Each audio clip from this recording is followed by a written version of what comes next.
The Apple Watch Series 3. Is the watch a big enough upgrade for you to purchase one? And are the connectivity issues enough of a problem for you to turn around and walk the other direction? These questions answered next on Milton 1T. So let's take a look at the outside of the watch. You'll notice it's the same. I'm kind of surprised the watch is not thinner with the Series 3, it's 2 sheets of paper thicker. Apple says that it's only thicker where you see the sensors on the bottom of the watch. In my opinion, thicker is thicker. With that said, the additional thickness being around the sensor, you don't feel it, so don't worry that you will see the difference. As for the internals, the processor of the Apple Watch now sees a nice performance boost. Apple claims it's 70% faster with the Series 2. The watch also has an electronic SIM for LTE. Let's talk about price. The Series 3 with LTE and GPS will set you back about $399, and the Series 3 with GPS and no LTE will set you back about $329. The two prices compared to Series 1, which is still on sale for $249. Considering the Series 1 is slightly thinner and is $150 cheaper, the Series 1 may be a better option for people that do not want to walk around with GPS and LTE attached to their wrist. Also, keep in mind the Series 3 with LTE will come with a $10 monthly fee from your wireless carrier. Personally, I think that's too much to ask for a device that's been around for the past 1,000 years with no monthly connection fee at all. But if anyone can pull it off, it's Apple. For people that do decide for the LTE option, the convenience will come in those occasions, for example, if you have small children and your hands are always full. Additionally, you may want to take note that if you purchase an iPhone X and plan to use Apple Pay, the watch may be a better option. Remember, with iPhone X, you will now have to look at the phone to make Apple Pay work. Right now, I'm not sure I'm convinced that I need to upgrade for my Apple Watch Series 2. This is also partly because the watch's connectivity without the phone did not work that well for me, whether I was going out in my neighborhood, taking a jog, or sitting in my house watching TV. Okay, let's take a look at battery life. If you're not using LTE, you can expect to get a day to about a day and a half charge out of the watch. And just like Series 2, I would say once you start using LTE, you will notice the battery running down more quickly.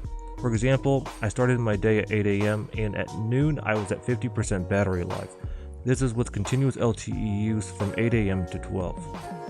With that said, as an owner of the Series 2, Apple pushes out updates regularly, so LTE and battery issues aside, most likely will be resolved after the first few software fixes.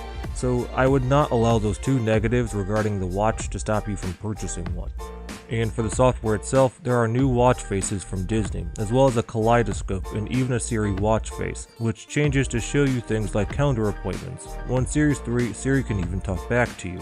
For the App Dock, the UI got a refresh where the screens are now vertically oriented.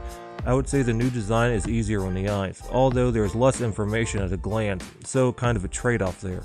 As for health and fitness, there are now new swimming features like what kind of stroke you used when you're swimming laps. There's also a biometric altimeter, so people that ski, snowboard, or like to run at altitude will be able to put this feature to good use. I would say the biggest changes in regards to health and fitness is the heart rate monitoring. The watch in OS 4 will show you resting heart rate. For some people, abnormal heart rates can cause heart failure or heart attack. Also, this is a condition I have, as well as millions of people around the world, so this is a feature that would make me want to purchase the watch. The last and most important question here, should you purchase the Apple Watch Series 3? It depends. To be honest, I am disappointed the watch is thicker. I understand it is only 2 sheets of paper thicker, but I think the watch is already too thick to begin with. I suggest Apple needs to focus on slimming down the watch for the next edition. Also, I am not a huge fan of the big red dot on the crown.